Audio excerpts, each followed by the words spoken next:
चर्चा होगी, नागपुर में 17 मार्च को ये हिंसा अचानक नहीं हो गई। ये सवाल अब बार बार उठ रहा है। एक एक प्रमाण सामने आकर ये चीख चीख कर बता रहा है कि एक साजिश रची गई थी, लेकिन आखिर इस साजिश को रोकने की जवाबदेही और जिम्मेदारी किसकी थी, आज इस पर भी चर्चा करेंगे। माना जा रहा है कि हिंसा की पटकथा कई दिन से लिखी जा रही थी। नागपुर के साथ कई अलग अलग शहरों को साथ सुलगाने की कोशिश सीमा पार से रची जाने की बात सामने आ रही है।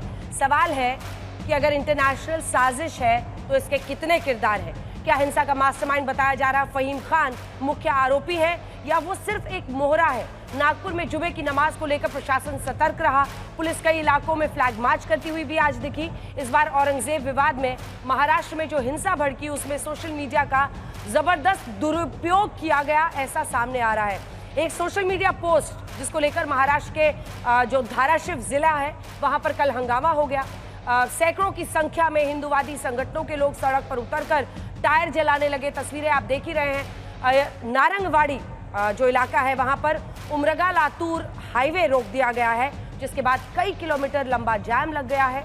उग्र प्रदर्शनकारी इसलिए भड़के हुए थे क्योंकि किसी नाबालिग ने अपने सोशल मीडिया पोस्ट पर औरंगजेब की तारीफ में स्टेटस लगा दिया था। इतिहासकार भी बटे हुए हैं। कई इतिहासकार औरंगजेब को क्रूर मानते हैं तो कई इतिहासकार आज तक पर ही बहस में आते हैं जो मानते हैं कि नहीं, वो दानी था। अब देखिए, औरंगजेब को लेकर अगर कोई डाल देता है, अब जो पोस्ट था जिसमें उसने औरंगजेब को लेकर बाप तो बाप रहेगा जैसी टिप्पणी लिखी थी, ये खबर जैसे ही सोशल मीडिया पर फैली, हिंदू संगठनों के लोग उग्र प्रदर्शन करने लगे। हालांकि पुलिस ने आरोपी को उसके बाद फौरन हिरासत में ले लिया, लेकिन तब तक पूरा ये जो NH है, वो नेशनल हाईवे, वो जाम हो चुका था। अब देखिए कौन आता है पूरी कहानी में। ओवैसी, असदुद्दीन ओवैसी साहब। असदुद्दीन ओवैसी ने नागपुर हिंसा पर महाराष्ट्र के CM से पूछा कि क्या उनके हाथों में मेहंदी लगी हुई है। इन तमाम मुद्दों पर चर्चा करेंगे कि आखिर अलग अलग शहरों में अगर हिंसा भड़काने की कोशिश हो रही है तो जवाबदेही, जिम्मेदारी किसकी है। और साथ ही ये प्रश्न कि अगर समाजवादी पार्टी के एक विधायक ने औरंगजेब परस्ती दिखाई तो क्या जानबूझकर एक विवाद छेड़ने के लिए या एक वोट बैंक को खुश करने के लिए किया था। इन तमाम मुद्दों पर चर्चा करेंगे। तालियों के साथ गौरव भाटिया का स्वागत कीजिए। हमारे साथ यहाँ पर जुड़ रहे हैं राष्ट्रीय प्रवक्ता BJP के, हमारे साथ जुड़ रहे हैं आनंद दुबे जी जो कि प्रवक्ता है शिवसेना उद्धव ठाकरे गुट के। तालियों के साथ स्वागत कीजिए। मनोज काका जी प्रवक्ता समाजवादी पार्टी के हमारे साथ जुड़ गए हैं। हमारे साथ प्रोफेसर संगीत रागी पॉलिटिकल एनालिस्ट के तौर पर जुड़ रहे हैं। मौलाना अंसार रजा साहब जो कि चेयरमैन है गरीब नवाज फाउंडेशन के, हमारे साथ जुड़ रहे हैं। लेकिन इससे पहले कि हम चर्चा की शुरुआत करें, वो उधर की जगह मुझे लगता है आशुतोष जी के लिए है, वो अभी कुछ देर में आपके संगी साथी पहुंचने वाले हैं। रागी जी, मुझे घूरने से क्या होगा, आ रहे हैं आशुतोष जी अभी। पहले रिपोर्ट देखिए।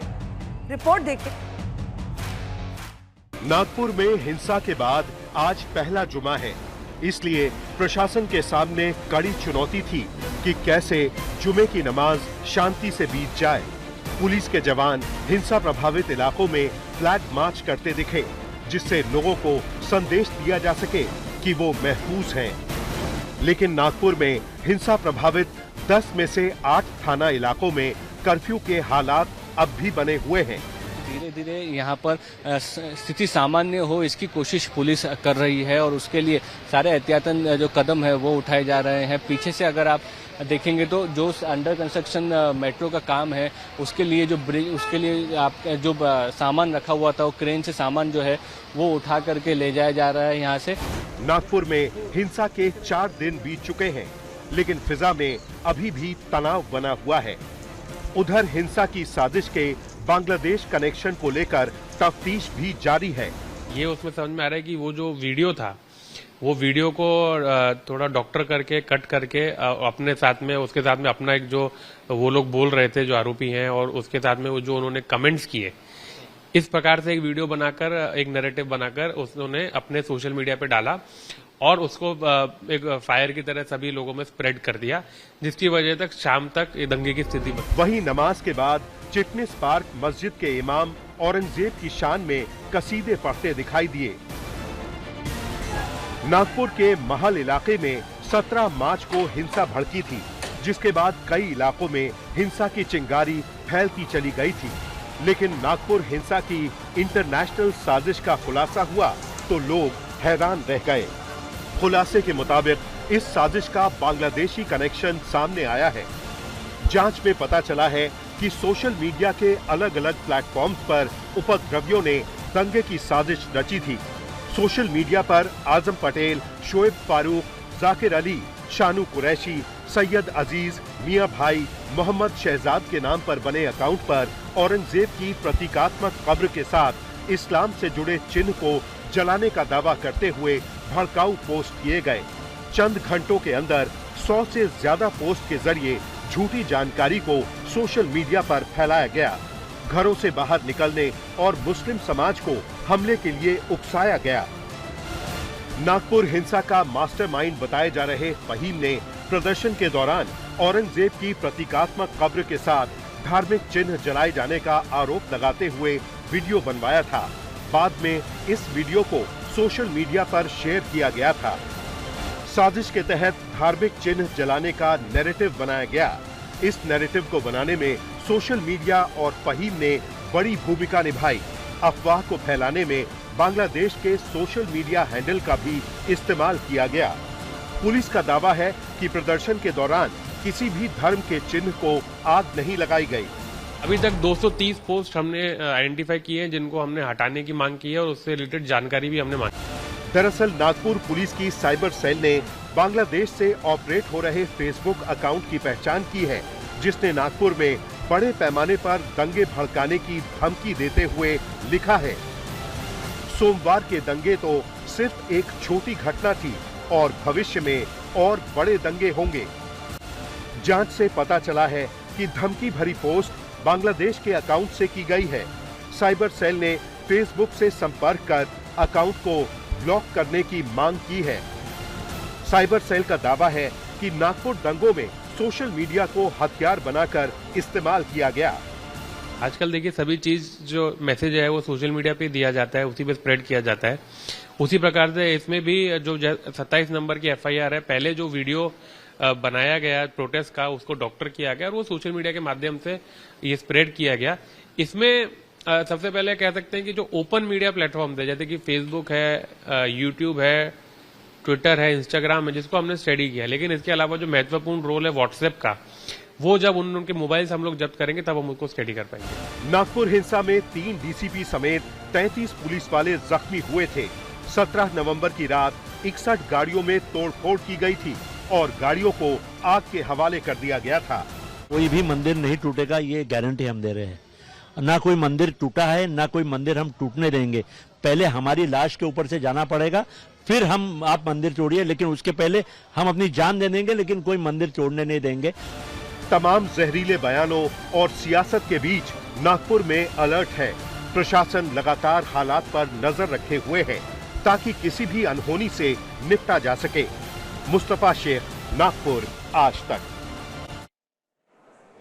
नागपुर हिंसा पर अगर गौरव भाटिया जी इंटरनेशनल साजिश हो रही थी, भड़काऊ बयान एक के बाद एक दिए जा रहे थे, तो अंत में सवाल यही आता है कि रोकने की जिम्मेदारी आपकी सरकार की थी। अभी परिस्थितियां वहां जहां पहुंची है, अलग अलग शहरों में भी अगर ऐसा हो रहा है, तो आपका रोड मैप क्या है, प्लान क्या है? देखिए, रोड मैप बिल्कुल स्पष्ट है और मैं एक लाइन में ही आपको बता दूं, भारत माता की जय बोलोगे, भारत माता की जय बोलोगे तो खीर देंगे और औरंगजेब को महान बोलोगे तो चीर देंगे। याद रखो ये बात। आपने शुरुआत करी, आपने पहला सवाल पूछा आपका प्लान क्या है। मैं बताऊंगा अपना प्लान, मेरा काम ही है प्लान बताना और कैसे ये जो घुसपैठिए हैं इनको लात मार के बांग्लादेश तक फेंक देना। लेकिन पूछना ये पड़ेगा, अबू आजमी को किसने ये बोला कि तुम बोलो औरंगजेब महान है, क्रूर शासक नहीं है। और आज बड़ी जिम्मेदारी से मैं एक बात कहता हूं, एक अफवाह फैलाई गई अंजना जी, चादर पे आयत लिखी थी, कुरान का हम बहुत सम्मान करते हैं, चादर पे आयत लिखी थी, उसे जला दिया गया। तो महिला सुरक्षा कर्मी जो हमारी बहन थी तो उसकी वर्दी को फाड़ने लगे। लेकिन तो गुरु तेग बहादुर जी जिन्होंने हिंदुओं की रक्षा करी, उनका सर धड़ से कलम कर दिया गया और उसको ये बताते हैं महान शासक है। उनका क्या होना चाहिए जरूर पूछिएगा। अब मैं आपको बताता हूं हमने क्या किया। औरंगजेब कब्र में है ना, जो औरंगजेब को महान बताएगा, तलवार निकालेगा, पेट्रोल बॉम्ब निकालेगा, या तो वो भारत में अच्छा नागरिक बन के रह ले या औरंगजेब की कब्र के अंदर उसके साथ रह ले। तय आप करो आपको क्या रहना है। और एक बात जरूर कहूंगा, इस भारत में जब भारत आगे बढ़ रहा है, देश के पास मजबूत नेतृत्व है, नरेंद्र मोदी जी जैसा। ये औरंगजेब के चाहने वाले इलू इलू करते हो, एक बार डॉक्टर एपीजे अब्दुल कलाम को अपना हीरो मान के देखो। सारे युवा कहेंगे सल्यूट है तुम्हें। अब्दुल हमीद को अपना हीरो मान के देखो। हिंदू मुस्लिम कोई नहीं देखेगा, सिर्फ भारत का रंग चढ़ेगा तुम पे। लेकिन जब औरंगजेब को बड़ा बताओगे, जिसने 46 लाख हिंदुओं को मार दिया, जिसने अपने बाप को जेल में डाल दिया, जिसने अपने भाई को मार दिया, जिसने सोमनाथ मंदिर तोड़ा, जिसने काशी विश्वनाथ मंदिर तोड़ा, अगर ऐसे को हीरो बनाओगे तो जनता तुम्हें जीरो बना देगी। ठीक है, उन्होंने खीर और चीर सब बता दिया, लेकिन ये सब जो ये इनको ग्राउंड मिला है ना, ये सब भाषणबाजी का, वो अबू आजमी ने दिया है। और वहां से निकला हुआ ना उनसे, हमें उन्हीं से वो अखिलेश यादव तो कह रहे हैं उनकी अभिव्यक्ति की आजादी है। बोले भैया बोले। अब देखिए अभी संवाद शुरू नहीं हुआ कि बेचैनी और व्यग्रता दिखने लगी। अरे अपने बोले हो तो दूसरे को भी सुन लो। देखिए, जो हम लोगों ने एक बार नहीं 1000 बार कहा कि इस देश में, अभी साथी ने कहा कि वीर अब्दुल हमीद, अब जब तथ्यों की जानकारी कम होती ना तो आदमी सोचता है कि चिल्ला देंगे तो बड़ी प्रभावी होगी। मैं इनसे पूछ लूं, उत्तर प्रदेश में वीर अब्दुल हमीद कहाँ से हैं? गाजीपुर में हैं। अभी उनके गांव में जो प्राथमिक विद्यालय था, जो हमारे नायक रहे हैं, जो हमारे लिए गर्व के विषय हैं, वीर अब्दुल हमीद के गांव में जो प्राथमिक विद्यालय था, उसका योगी आदित्यनाथ की सरकार ने उसका नाम मिटा दिया। मैं चाहूंगा कि थोड़ा धैर्य रखिए और थोड़ा साहस करिए। योगी आदित्यनाथ जी से पूछिए कि वीर अब्दुल हमीद का नाम उनके प्राथमिक विद्यालय से उनके गांव में क्यों हटा दिया गया। ये नहीं पूछ पाएंगे, क्योंकि योगी आदित्यनाथ जी से तो सवाल कर नहीं पाएंगे। और अगर जो नागपुर में हिंसा, हमारे हीरो कभी हमारा नहीं हो, औरंगजेब नहीं हो सकता। हमारा हीरो अशफाक अबू आजमी को बताइए ना। अरे अबू आजमी साहब ने स्वयं कहा है कि अगर किसी, सुनिए तो पूरी बात तो सुनिए। हाँ, हमारे जो हीरो हैं वो बहादुर शाह जफर हैं। जिस बहादुर शाह जफर ने अपने देश के आज़ादी के लिए और मुल्क के लिए, जब इस देश में आरएसएस माफीनामा लिख रही थी, तो अपने 2-2 बेटों की कटी हुई गर्दनों देख करके, और जब गाजियों ने कहा कि अब आप यहाँ से चले जाइए, तो उन्होंने कहा कि मैं यहाँ से तब तक नहीं जा सकता जब तक गाजियों में और हिंदुस्तान के लोगों में ईमान रहेगा। तो उनके हम लोग हैं। हम चाहते हैं कि इस देश में अशफाक का भी ईमान बचा रहे, बहादुर शाह जफर का भी बचा रहे, लेकिन कम से कम गोंडसे की जय बोलने वाले, जो पूज्य गांधी की हत्या कर दिया, उसकी जय बोलने वाले आज बता रहे हैं कि वो बहुत बड़े। इस देश में औरंगजेब को कौन मान रहा? इस देश में हम लोग तो चाह रहे हैं कि आज उत्तर प्रदेश की बात हो रही है। उत्तर प्रदेश की राजधानी लखनऊ में एक बेटी कल रात में 25 किलोमीटर घसीटी गई, अपने घर जाने के लिए 25 किलोमीटर उसका बलात्कार हुआ, उसकी हत्या हो गई। इसका जिम्मेदार कौन है? मुख्यमंत्री योगी आदित्यनाथ। बनारस में एक बेटी के साथ बर्बरता हुई और भारतीय जनता पार्टी के दरिंदे निकले वो। इसका जवाब कौन देगा? भारतीय जनता पार्टी के मुख्यमंत्री से लेकर के और केंद्रीय मंत्रियों तक की उसके उन दरिंदों के साथ फोटो थी। इसका जवाब देने के बजाय अभी जब हम आपसे संवाद कर रहे हैं, उन्हीं वीर अब्दुल हमीद की धरती गाजीपुर में 2 युवाओं की हत्या हुई है। इसका जवाब कौन देगा? तो इन सब बुनियादी सवालों का उत्तर प्रदेश में योगी आदित्यनाथ जी संविधान की कभी बात नहीं करेंगे। हिंदू मुसलमान रामायण की बात करते हैं। वो उनको ये पता होना चाहिए और ये समझना चाहिए कि यहाँ हिंदू मुसलमान सिख ईसाई और सभी नागरिक सुरक्षित तब रहेगा जब संविधान की प्रस्तावना और संविधान के मूल्य सुरक्षित रहेंगे। बहुत जरूरी है। हालांकि दुर्भाग्यपूर्ण है कि वो ये आशा नहीं करते। एक सेकंड, सवाल भी तो सुनिए। ये आप कह रहे हैं कि औरंगजेब को कोई ग्लोरीफाई नहीं कर रहा है। एक बार बयान नहीं दिया अबू आजमी ने। आप लोग सब अपना खोलिए ट्विटर अकाउंट। अबू आसिम आजमी ने 2 घंटे पहले भी लिखा है, क्या औरंगजेब रहमतुल्लाह, आप भी जानते हैं रहमतुल्लाह का क्या अर्थ होता है? कि अल्लाह का उस पर रहम रहे। मतलब वो उनको ग्लोरीफाई कर रहे हैं, बार बार कर रहे हैं, सीरियल ऑफेंस कर रहे हैं। अगर आप उस नजरिए से, क्योंकि आप कह रहे हैं ना कि हम आप- नहीं ग्लोरीफाई करते, आप- कई हिस्टोरियंस भी ग्लोरीफाई करते, नहीं। ये करने की क्या जरूरत है? क्या जानबूझकर उकसा देखिए- नहीं रहे हैं? मेरा सीधा सवाल है। देखिए, जो इतिहास है वो किसी के ग्लोरीफाई करने से और किसी के ब्लेम करने से बदल नहीं जाता। वो इतिहास है कि वो एक मुगल शासक था। हम लोग तो उससे आगे जाते हैं, उसके बाबा की बात करते हैं, अकबर की बात करते हैं। उनका सेनापति कौन था? मान सिंह था। मान सिंह, और पूछिए कि हल्दी घाटी की लड़ाई हुई तो महाराणा प्रताप के खिलाफ 1576 में कौन लड़ा? मान सिंह ने लड़ा। अफगान के काबुल का वो गवर्नर था। तो मान सिंह के घर के लोगों को तो भारतीय जनता पार्टी ने उप मुख्यमंत्री बना रखा है। उस पर सवाल पूछिए कि क्या उसके घर के लोगों को भी योगी एक छोटा सा जवाब और फिर मुझे नरेंद्र अन्य मोदी मेहमानों जी के की पास जाना सरकार है। इस इसका जवाब देश से दीजिए। बाहर, ये इसका रोहिंग्या जवाब पे दीजिए। बात कर रहे हैं। नागपुर में अगर इतिहास violence किसी के हुआ, हिंसा ग्लोरीफाई हुई, कर देने तो से उसका जिम्मेदार जी, कौन है? जी। सरकार इतिहास जिम्मेदार में अगर है। ये वहाँ बड़ाई- सरकार क्या समाजवादी पार्टी की है जी, कि भारतीय जी। जनता पार्टी की? इतिहास में कोई किसी की बड़ा- अरे रुकिए इंटेलिजेंस सर, कहाँ है? कहाँ रुकिए। फेलियर है कि दंगा हो जाते हैं तब आप बहस और विमर्श पर आ मिस्टर जाते काका, हैं। उससे फोन नीचे पहले कुछ रखिए, नहीं आता आपको। माइक नीचे रखिए। अब ये ग्लोरीफाई कर दे, वो बुराई कर दे, उससे इतिहास बदल जाएगा क्या? कि उस पर हंगामा खड़ा कर दे और भाषण अपनी जगह है, लेकिन उस मजार का आप कुछ नहीं कर सकते। अभी डुअल ओनरशिप है, एएसआई के तहत है और वक्फ की जमीन है। ऐसे में आप कर क्या लेंगे?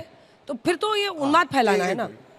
अंजना जी, आपने मुझसे कहा क्या इतिहास बदल जाएगा, तो सबसे पहले तो मैं ये कह दूं, आदमी वो नहीं जो हवा के साथ चल दे, आदमी तो वो है जो हवा का रुख बदल दे, और ये मोदी जी और योगी जी है। इतिहास नहीं बदल सकते, लेकिन जितने युवा यहां बैठे हैं, हम सबको ये हक है, हम अपने आदर्श चुने। अब्दुल हमीद साहब, शिवाजी महाराज, गुरु तेग बहादुर, इन्हें औरंगजेब की याद आएगी, इन्हें बहादुर शाह जफर की याद आएगी। गुरु गोविंद सिंह जी ने, उनके 2 साहबजादे थे, जिंदा चुनवा दिया था दीवार के अंदर। क्या हम उनको अपना आदर्श नहीं मानेंगे, हीरो नहीं मानेंगे? और बड़ी जिम्मेदारी से एक बात कहता हूं, ध्यान से सुनिएगा, किसी को बुरा ना लगे, विरासत में गद्दी तो मिल सकती है, बुद्धि नहीं मिल सकती है। और आनंद दुबे जी, आनंद दुबे जी, अब हो गया सर, अब हो गया।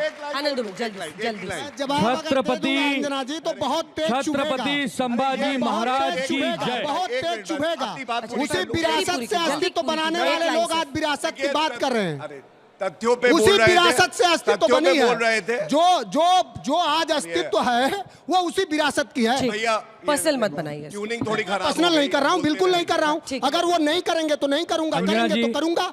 अब चलिए देखिए, तथ्यों पे अगर बात कर रहे हैं, पहला अबू आजमी का स्टेटमेंट है, उन्होंने अभी तक माफी नहीं मांगी है। चुनौती देता हूं, अगर उनका कोई वक्तव्य दिखा दे कि उन्होंने माफी मांगी हो, नहीं मांगी। दूसरा, अखिलेश यादव ने क्या कहा? अखिलेश यादव ने कहा कि अभिव्यक्ति की आजादी है, मैं क्यों उनको निकालूं पार्टी से? इसका मतलब अखिलेश यादव के इशारे पे किया। और वजह क्या है? औरंगजेब ने अपने बाप को, जब वो जिंदा था, जेल की सलाखों के पीछे डाला, और अखिलेश यादव ने अपने पिताजी को कुर्सी से हटवा दिया। औरंगजेब आदर्श है, इसीलिए ऐसा हुआ। अब जवाब दीजिए, क्योंकि आपके नेता पर का है। रुक जाइए देखिए सर। देखिए अंजना जी, अब बहुत ध्यान से, जो लोग कम, जो मंद बुद्धि लोग होते हैं ना, इसीलिए उनको कुछ पता नहीं होता। मैं सारे नौजवानों से जानना चाहूंगा, इस देश में बहुत सारे शासक हुए, बिंबिसार हुए, बिंबिसार की हत्या किसने की? वो उनके पुत्र अज्ञात शत्रु ने करा। अज्ञात शत्रु की हत्या किसने करी? उसके पुत्र ने करा। अगर आप कलिंगा युद्ध के बात करें और कलिंगा युद्ध से पहले की बात करें तो सम्राट अशोक जैसे लोग भी, इस देश में बहुत सारे लोग अपने गुरुओं को एक तरफ लगा करके तो आप कह रहे हैं वो हो जाते हैं। छत्रपति संभाजी इस देश में महाराज की गांधी हत्या करना कोई किसने बड़ी करी? बात नहीं थी। इस देश में गांधी की हत्या किसने करी? आज छत्रपति इस देश के संभाजी महाराज नौजवानों की- के भविष्य ठीक की है। हत्या कौन कर रहा है? रहमतुल्लाह वो निश्चित बार रूप बार से लिख रहे हैं, योगी वो और आदमी। मोदी की जवाब तय सरकार कीजिए, कर आप रही है। इधर खड़े हैं, इसका हम उधर जवाब खड़े जरा हैं। पूछिए। अब शांत हो जाइए, बिंबिसार की शांत हो हत्या जाइए, किसने करी? शांत। छत्रपति संभाजी महाराज की जय। अंजना जी, कुछ पंक्तियां उनकी शान में पढ़ता हूं। तू माटी का लाल है, कोई कंकड़ या धूल नहीं, तू समय बदल कर रख देगा, इतिहास लिखेगा भूल नहीं। तू भोर का पहला तारा है, परिवर्तन का एक नारा है, और ये अंधकार तो कुछ पल का है, फिर सब कुछ तुम्हारा है। हमारी सनातनी परंपरा, हमारा हिंदुत्व धर्म इतना छोटा या कमजोर नहीं है कि ऐसे हजारों औरंगजेबी आके उसको मिटा दे, ऐसा कभी हो नहीं सकता।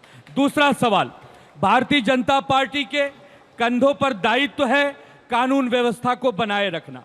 अगर दंगाई ये जानते हैं कि बैठी सरकार लापरवाह है, कमजोर है, ये हमारा कुछ बिगाड़ नहीं सकती, तो उत्पात मचाते हैं। अब आप सोचिए अंजना जी, 17 मार्च को ये हिंसा हुई, आज हम खड़े हैं, आज 4-5 दिन बीत गए, लेकिन आप बताइए अभी तक केवल 80 लोग ही पकड़े गए। अब तक तो 700 के 700 लोग कटघरे के पीछे होने चाहिए थे। बांग्लादेश से अगर तार जुड़े हैं तो ये किसका फेलियर है? क्या विपक्ष का फेलियर है? क्या आप सवाल विपक्ष से पूछेंगे? अगर बांग्लादेश या पाकिस्तान से दंगाइयों के तार जुड़े हैं तो अंतरराष्ट्रीय स्तर पर भी सरकार का बहुत बड़ा फेलियर है, खुफिया एजेंसियों का फेलियर है। आप नतमस्तक होकर जनता के सामने क्षमा मांगिए कि इतना प्रचंड बहुमत मिलने के बाद भी हम महाराष्ट्र की कानून व्यवस्था नहीं बनाकर रख पा रहे हैं। आए दिनों अपराध, आए दिनों खून, आए दिनों हिंसा, आए दिनों बलात्कार। अगर आप ऐसा महाराष्ट्र बनाएंगे जो जंगल राज जैसा होगा तो माफ करना, आपके हिंदुत्व को मैं चैलेंज करूंगा।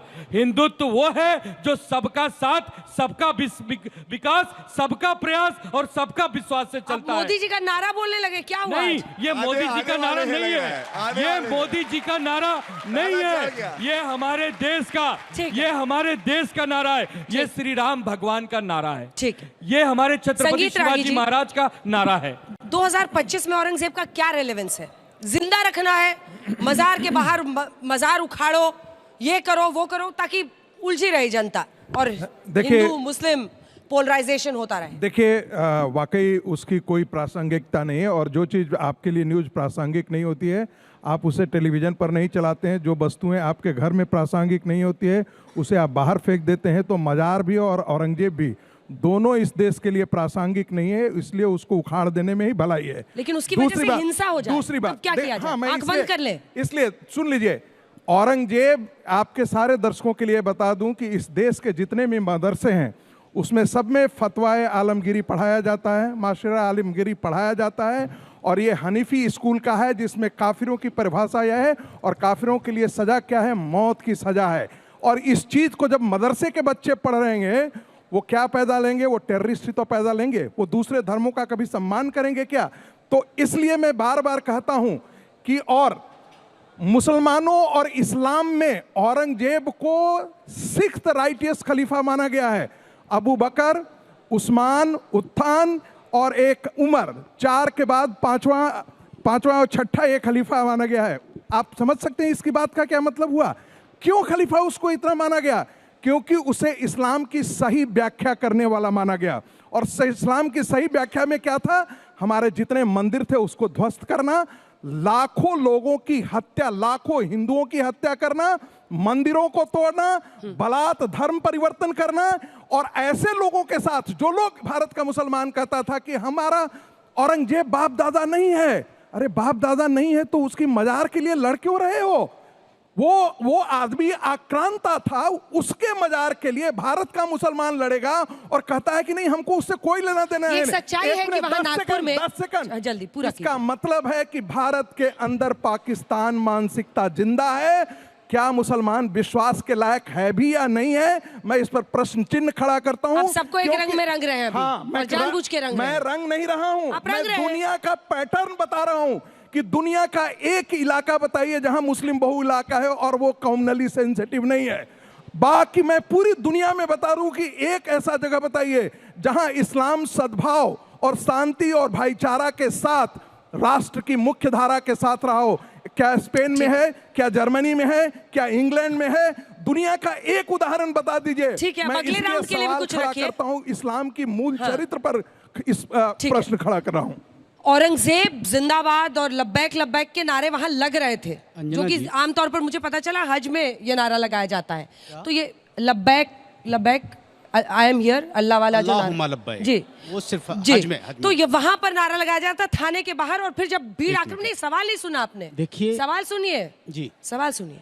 ये जो औरंगजेब परस्ती है, अगर 1000 लोगों की भीड़ आ जाए, वहां पर अनेकों दुकानदार थे, एक बूढ़ी बुजुर्ग महिला थी, वो पूछ रही कि मेरी क्या गलती है, हम पर क्यों हमला किया? इतने सारे पत्थरों के साथ अगर ऑर्गेनाइज तरीके से उन्माद फैलाया गया, उकसाया गया मुस्लिम कम्युनिटी को, और वो बाहर आकर पत्थरबाजी करते हैं, तो ये क्या वैमनस्य नहीं फैलाता है? ये क्या शांति के लिए था?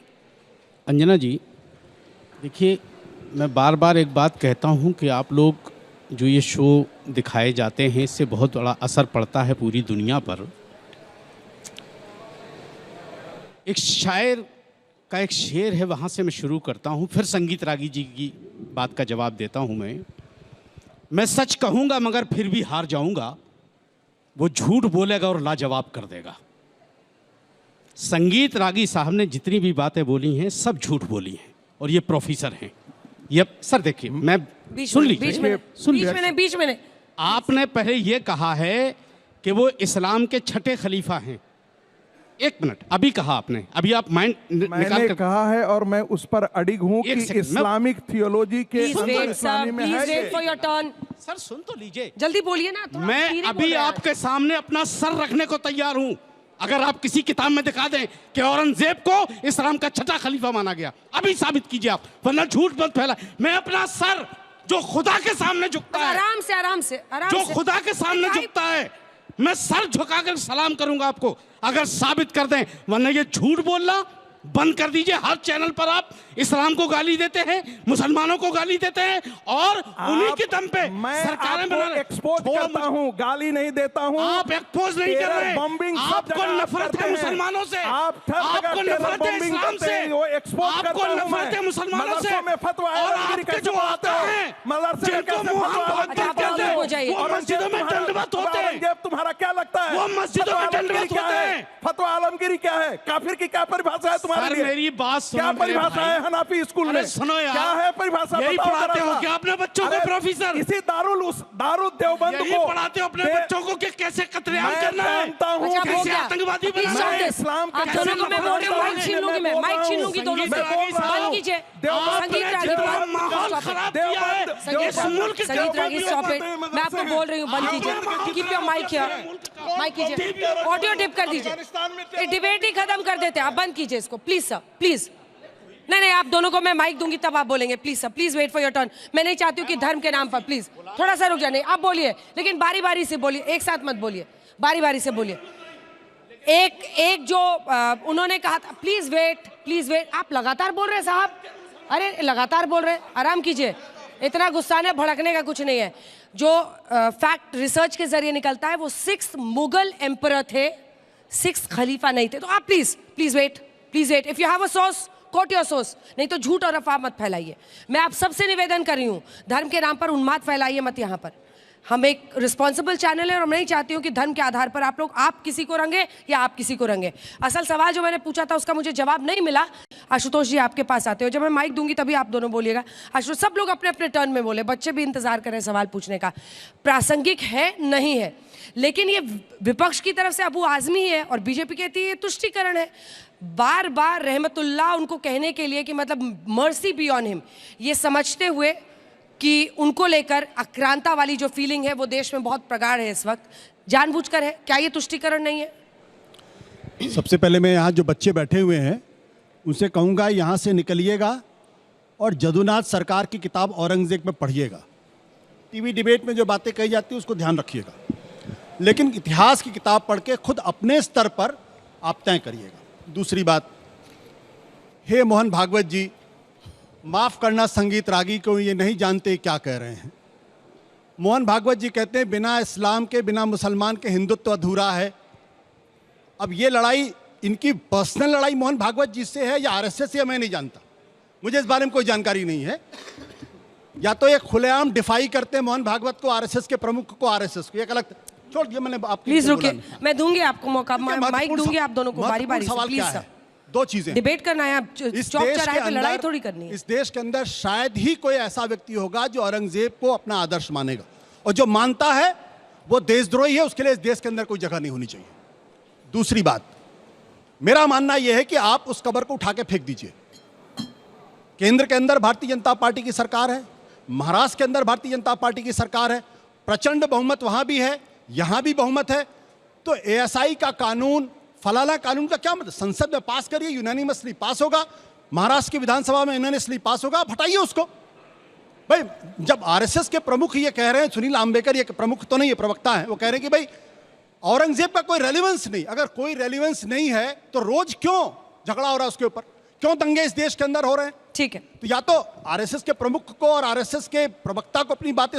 तीसरी बात मैं कहना चाहता हूं बहुत संक्षेप में, देखिए ये नहीं चल सकता इस देश के अंदर कि औरंगजेब को तो खूब गाली दीजिए, लेकिन मिर्जा राजा जयसिंह के बारे में बातचीत मत करिए। औरंगिया की औलादों को गाली दीजिए, लेकिन मिर्जा राजा जयसिंह के परिवार को आप अपने घरों में सम्मान दीजिए, ये नहीं चलेगा। जो अपराध औरंगजेब ने किया वो अपराध करवाया किसके माध्यम से? मिर्जा राजा जयसिंह के माध्यम से। क्या शिवाजी के साथ छल नहीं किया गया था? क्या शिवाजी को धोखे से औरंगजेब की दरबार में नहीं ले जाया गया था? क्या उनका अपमान नहीं किया गया था? तो मिर्जा राजा जयसिंह के बारे में क्या राय है संगीत रागी जी की, ये भी बताना चाहिए। नहीं, आपको रुकना पड़ेगा, अभी माइक में नहीं दूंगी। लेकिन आशुतोष जी, आपने जदुनाथ सरकार की किताब की और कहा कि टीवी डिबेट सुन के मत कीजिएगा। इसलिए होता है क्योंकि टीवी डिबेट पे आने में लोग तैयारी नहीं करते हैं। यहाँ तैयारी पूरी है। जदुनाथ सरकार को कोट कर रही हूँ, अपनी किताब और शॉर्ट हिस्ट्री ऑफ औरंगजेब में लिखते हैं, औरंगजेब भारत को दारुल इस्लाम, इस्लामिक स्टेट बनाना चाहता था, जहां इसे नहीं मानने वाले लोगों को मौत की सजा दे दी जाती।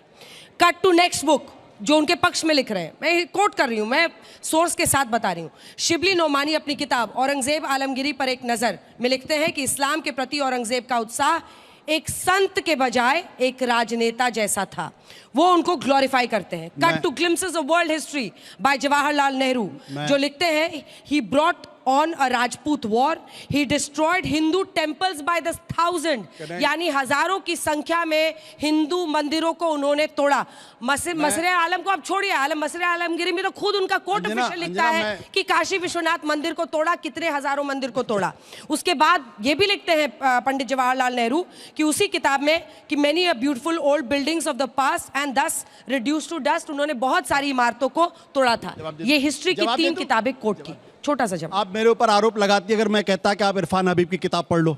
मैं तो कह रहा हूं जदुनाथ सरकार की किताब पढ़ो, जिन्होंने पहली बार इस देश के अंदर मुगलिया सल्तनत की हिस्ट्री लिखी। आप पढ़िए, ठीक है, यही तो कह रहा हूं। आप आनंद, मैं नहीं कहता कि जवाहरलाल नेहरू की हिस्ट्री लिखी पढ़िए। वैसे तो हम आरएसएस, मैंने वही किताबें कोट की। वैसे तो हम आरएसएस का बहुत सम्मान, अंजना जी, हम आरएसएस का बहुत सम्मान करते हैं। हमें लगता है कि संगीत रागी जी से बड़े नेता इंद्रेश कुमार जी, ऐसा मेरा जानकारी। ये नेता नहीं है, विचारक हैं। उनसे बड़े इंद्रेश जी हैं। आप वही इंद्रेश जी। आपका माइक नहीं है सर, माइक नहीं है, ये सजा है। अंजना जी, सजा है, रुकिए। इंद्रेश कुमार जी मुसलमानों के इफ्तारी में भी जाते हैं, उनके साथ उठते बैठते भी हैं, और इन्होंने अभी पूरे इस्लाम और मुसलमान को कटघरे में खड़ा कर दिया। अब आप बताइए, जब आज़ादी की लड़ाई हो रही थी, अशफाक उल्लाह खां साहब भी उसमें लड़ाई में थे, अब्दुल मौलाना आजाद साहब भी लड़ाई में थे, बहुत सारे मुसलमान भी थे, हिंदू भी थे, सबके खून से ये देश आजाद हुआ। तो यहाँ पर इतना जहर माफ कर दीजिए ना इनको, इतना जहर मत घोलिए कि ये जो बच्चे बैठे, जो भारत का भविष्य है, ये आपसे ये सीख के जाएं कि आप गलत फहमी पैदा कर रहे हैं। ठीक है, अब मैं विश्वास करके आप दोनों को माइक दे रही हूँ। जब जब जिसका नाम बोला जाए, वेट, जिसका नाम लिया जाएगा वो बोलेगा। नाम नहीं लिया अभी मैंने, मैं विश्वास कर रही हूँ। नहीं, मैं आपसे जवाब लूंगा। नहीं, आप किसी पर एक तरफा आक्रमण यहाँ पर नहीं होगा, सबको बोले। मनोज काका जी बोलिए। जी देखिए, एक तो यह है कि ये संगीत रागी जी एक प्रोफेसर हैं और एक विश्लेषक लिखते हैं। विश्लेषक नहीं है, बल्कि इनको आप भारतीय जनता पार्टी का विशेष प्रवक्ता कह सकते हैं। ये विशेष प्रवक्ता है, चूंकि इन्होंने इतना बड़ा झूठ बोला। आज तो जमाना चैट जीपीटी का है, आज तो जमाना डीपसेक का है। मैंने चैट जीपीटी से पूछा, और अंजना जी मैंने पहले ही बता दिया है, मैंने पहले ही बता दिया। सिक्स्थ मुगल एम्परर थे। इस्लाम के जो छठे जो खलीफा थे, उनका नाम यजीद इब्न मुआविया था। वो कहीं नहीं थे खलीफा औरंगजेब। तो ये सब लोग, ये सब नौजवान पूछ लेंगे, जान लेंगे। तो इतना झूठ बोलने की आपको क्या जरूरत पड़ती है? मैंने माना आप पर एक लाइन में एक कविता, एक छोटी सी दो लाइन कह देता हूं कि सामने वाले को हल्का जान के भारी हो आप, सामने वाले को हल्का जान के भारी हो आप, और आपकी मयार देखी है कितने मयारी हो आप। उफ तलक करते नहीं जिल्ले इलाही के खिलाफ। अब जिल्ले इलाही कौन है? मोदी जी और योगी जी। उफ तलक करते नहीं जिल्ले इलाही के खिलाफ, और आपको दरबार की आदत है, दरबारी हो आप। जो उफ जिल्ले इलाही ने के खिलाफ, औरंगजेब के खिलाफ अबू आजमी नहीं कर रहे हैं, ये नहीं समझ आ रहा है। मैंने हजार बार कहा, मैं एक अधिकृत प्रवक्ता होने के नाते बार बार कह रहा हूं कि हमारे मुल्क का, हमारे लोगों का, नौजवानों का, इस देश का नायक कभी भी अच्छा, ठीक है, आप जवाब औरंगजेब दीजिए। नहीं है। इस देश के नायक बहादुर शाह अबू जफर आजमी है। को बोलिए ना, वो इस तो अभी भी लिख रहे हैं इस रहमतुल्लाह। देश के नायक अशफाक उल्लाह खां हैं। इस देश के नायक वीर अब्दुल हमीद हैं। लेकिन मैंने साथी से कहा कि कम से नहीं, कम नहीं, वीर नहीं। अब्दुल हमीद के यहाँ नाम पर पर ज्ञान, वहाँ पे जहर। गाजीपुर ये में एक गलत बड़ा है। स्टेडियम बनवाइए, पूर्वांचल में ठीक है, बड़े जल्दी से बड़े छोटा रोड सा सड़क जवाब। बनवाइए, ठीक है, क्या वो योगी आदित्यनाथ जी करेंगे। देखिए, जी जी मैंने 3 बातें कही हैं, मैं फिर उसे दोहरा रहा हूं। मैंने कहा इस्लामिक लिटरेचर में कई जगह औरंगजेब को 6th खलीफा के रूप फेक में न्यूज, moderate कर रहे हैं फेक अपने न्यूज, please। ना, ना, फिर आप देखिए, moderate मुझे कर रहे हैं। बोलने मत कीजिए, फेक न्यूज है ये। फेक न्यूज है, नहीं, नहीं, आप ये फेक न्यूज है। नहीं है, फेक गलत न्यूज कर रहे हैं आप। है, फेक न्यूज है, आप गलत कर रहे हैं। फेक न्यूज है। अरे फेक न्यूज है, अरे आप सर्टिफिकेट मत दीजिए, दूसरी बात- सर्टिफिकेट मत दीजिए। आप लोगों का कोई ठिकाना नहीं है, इधर से उधर दूसरी- गुलाटी मारने वाले लोग हैं आप लोग। लेकिन fake news, fake news, fake news, fake news. आपका वैचारिक खतना हो चुका है, इसलिए आप फिर- यही आक्रमण हम पर करेंगे। मैं रागी कि जी, मैं फिर किसी का ये कर रहा हूं। गौरव जी, फिर भी आपके लिए आपकी आपके संस्कार ये बताते हैं मैंने बोल दिया कि फेक आप न्यूज़। आरएसएस से कहा तो ना, नहीं है। अच्छा, दुबे कहा जी, जाता है आप एक राष्ट्रीय देहात की स्वयंसेवक कहावत के है, विचारक बुड़ल हो ही भैंसिया नहीं पानी सकते। में। ठीक है। कल आप जाकर मोहन के भागवत उद्धव जी के- ठाकरे दुबे अपने जी, पिता को भी गाली प्लीज, देंगे। अच्छा माइक कल नीचे, जाकर माइक के नीचे। उद्धव ठाकरे गौरव अपने जी, पिता को भी गाली गौरव देंगे। जी बोलिए, उसके बाद से फिर मैं आप लोगों के सवाल लूंगा। देखिए, अभी मैं सुन रहा था, इन्होंने शेर अर्ज किया, तो मैंने कहा मैं भी एक शेर सवाल अर्ज पूछ रहे हैं। करूंगा जो अभी तक इन्होंने बोला है। सुनिएगा, गौर करिएगा। कद बड़ा नहीं करता है एड़ियां उठाने से, अक्सर इज्जत मिल जाती है विनम्रता से सर झुकाने से। इनको पता होना चाहिए। सबसे पहले आप एक बात जानिए, क्या बोल रहे हैं यहाँ पे। अबू आजमी ने माफी नहीं मांगी, अखिलेश यादव ने उनके कान नहीं खींचे, उनको निष्कासित नहीं किया, अभी तक उत्तर नहीं दे पाया। ऐसा क्यों है? और इसकी वजह मैं आपको बताता हूं। ये कह रहे थे ये विशेष प्रवक्ता है भाजपा के, इनकी अभिव्यक्ति की आजादी नहीं है भाई। नहीं, एक मिनट, इनके अब मैं आपको दिखाता हूं ये किसके विशेष प्रवक्ता मोहन है। भागवत, माफ करना एक इनको। Minute please. ये देखिए, समाजवादी पार्टी का मैनिफेस्टो है। आतंकी की जगह कहां होगी देश में? जेल की सलाखों पे। पर समाजवादी पार्टी कहती है मुसलमान को प्रताड़ित किया जा रहा है, आतंकी जो है वो है नहीं, उसको हम जेल की सलाखों से पीछे से निकाल के बाहर ले आएंगे। ये देखिए, ये देखिए, है कि नहीं? जात अब होती आप है। मुझे बताइए। आतंकी तो हर अब जात में बीच में ना है। बोलो। अभी कानपुर में, अभी कानपुर में आईटी का एक छात्र पाकिस्तान के लिए खुफिया का काम कर रहा था। बीच में मनोज काका जी प्लीज, मुझे देखिए आपके बीच में उन्होंने नहीं बोला। This is not fair sir. No इसीलिए मैं प्लीज आपसे कह रहा था। सर, प्लीज सर, नहीं प्लीज, इसको सड़क का एकदम लड़ाई झगड़ा मत बताइए। 3-4 सवाल भी लेने मुझे जल्दी। तो ये मैंने आपको आप हाथ इसलिए उठाइए, मैं बताया, दूंगी मौका, अफजल सर। गुरु को अगर फांसी होती है तो ये कहते हैं न्यायिक हत्या है, अगर रोहिंग्या को बाहर फेंको तो कहते हैं कि हमारे भाई हैं। और अभी मौलाना साहब कह रहे थे हमारा सर सिर्फ अपने खुदा के सामने झुकता है। मैं डंके की चोट पे कहता हूं, भारतीय हूं, सर झुकेगा तो तिरंगे के सामने झुकना चाहिए, हिंदुस्तान के सामने झुकना चाहिए। आपका खुदा खुदा है, लेकिन हमें जो धागा जोड़ता है वो ठीक से पढ़नी चाहिए। हमें हिंदुस्तान का नागरिक होने का धागा जोड़ता है। वर्कर साहब ने क्या लिखा हमारा खुदा है, हमारी शान है, खुदा हमारा खुदा है। अकबर और बाबर ने भी तोड़वाए थे। है क्या मौलाना साहब? सुनिए इनका सवाल तो सुनिए। इतना अच्छा सवाल मैंने बहुत दिनों से नहीं सुना है। Please please. सर आप औरंगजेब के ही पीछे क्यों पड़े हैं? अकबर और बाबर ने भी तो लाखों मंदिर तोड़वाए थे। सर आप क्यों पड़े? एक के ही पीछे क्यों पड़े हैं आप? तीनों के पीछे। आपने जो बात कही, मैं अपनी बहन को एक बात जरूर कहूंगा। आप कह रहे हो औरंगजेब के पीछे पड़े हैं। छोटे-छोटे। पहली बात, औरंगजेब हमारे आगे हो नहीं सकता है। औरंगजेब और पूरे मुगलों को उखाड़ फेंकेंगे भारत से, याद रखना। औरंगजेब रोड जब मोदी जी प्रधानमंत्री बने, आप कर लीजिए, औरंगजेब रोड हुआ करती थी मेरी बहन, आज उसका नाम है डॉक्टर APJ अब्दुल कलाम की रोड। और ये हमारे लिए गर्व की बात है। हमारे हीरो कौन है ये हम तय करेंगे। जल्दी, मुझे रोजा का टाइम हो रहा है, बस एक बात कह दूं, चूंकि 2 भाषण इन्होंने तीसरी मर्तबा में बोला। पहला तो लोकसभा वाला था और जो दूसरा भाषण है वो BMC के चुनाव वाला है। भाजपा से आप सिर्फ लफाजी सुन सकते हैं, बयानबाजी सुन सकते हैं। बांग्लादेशी एंगल मिल रहा है नागपुर में, सेंट्रल में तुम्हारी सरकार, महाराष्ट्र में तुम्हारी सरकार, इस पर नहीं पहुंच पा रहे। उखाड़ के फेंक देंगे मुगलों को। अरे फेंको ना, किसने रोका? लेकिन खाली भाषण से काम चलाएंगे। सुनिए, अभी देखिए अंजना जी, एक बात बताऊं, आपको याद दिलाता हूं। जब बुलडोजर चलता है तो सबसे ज्यादा दर्द इनको होता है। कहते हैं इलू इलू मेरे भाई पे हाथ ना लगाना, चाहे वो दंगाई हो चाहे आतंकवादी हो। और अभी आशुतोष भाई ने एक बात कही, उन्होंने कहा कानून क्यों नहीं ले आते हैं। एक बात बताओ, हम क्यों अपने हाथ गंदे करेंगे कब्र को खोद के तोड़ के, जब सेक्शन 35 है एंशिएंट मॉन्यूमेंट एक्ट का, हम अगर उसको मॉन्यूमेंट ही हटा देंगे कि भारत के लिए विशेष दर्जा नहीं रखता, प्रॉपर्टी हो जाएगी, उस पे ड्यूअल ओनरशिप है। उसमें भी बता दूं आपको, उसमें भी बता दूं, वक्त की प्रॉपर्टी हो चाहे वो सेक्शन 35 हो, दोनों न्यायिक प्रक्रिया है। हम सुनिश्चित करेंगे कानून नहीं बनते क्या? तो यहाँ पे मेरा सवाल आप सभी से है, छावा मूवी हिंदू और मुस्लिमों के बीच हिंसा भड़काने का काम कर रही है?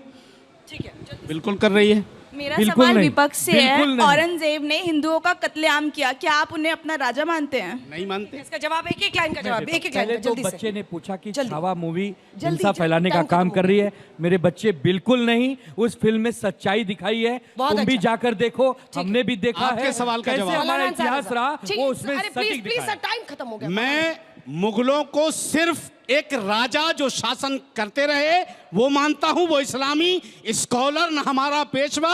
और अबू आसिम आजमी ने कहा कि मैं नहीं जानता, लेकिन आक्रांता नहीं अगर मानते। हिंदुस्तान की किसी दरगाह ने, किसी खानकाह ने अगर कोई बयान दिया हो तो वो हम मजहबी बयान मानेंगे, किसी नेता का बयान हम नहीं हमारे मानेंगे। नायक वीर अब्दुल हमीद हैं, अशफाकुल्ला खां हैं, डॉक्टर कलाम साहब हैं, लेकिन औरंगजेब का आड़ लेकर के अगर नौजवानों, किसानों और इस देश ठीक के है, आशुतोष। बहुजनों से कोई खेल कर रहा है, उनके वो हाथों गलत को है। लूट जल्दी, रहा है, तो जल्दी, भारतीय जल्दी। जनता पार्टी देखिए मुझे लगता है कि वो भाजपा को बुनियादी नीतीश राणे सवाल से नहीं लेना चाहिए। भाजपा को नीतीश राणे से बात करनी चाहिए और उनको पार्टी से निकाल देना चाहिए, क्योंकि हाथ गंदे कर रहे हैं वो। ठीक है, संगीत जी। देखिए, टेलीविजन पर बैठ करके ये कहने में कि बहुत कुछ नहीं जाता है कि हमारा कोई लेना देना नहीं है, अंतरात्मा में ठीक। औरंगजेब के साथ ही भारत का गौरव मुसलमान जी। खड़ा है। गौरव जी ये जल्दी। कैसे भारत बदला है, मैं आपको एक उदाहरण दे दूं। जल्दी। मौलाना हमारे भाई 5 साल पहले कह रहे थे, इनका ही वक्तव्य है, डंके की चोट पर कलेजा ठोक के कहता हूं औरंगजेब का फॉलोअर हूं, मेरा वो आदर्श है। आज कह रहे हैं औरंगजेब से कोई लेना देना नहीं है।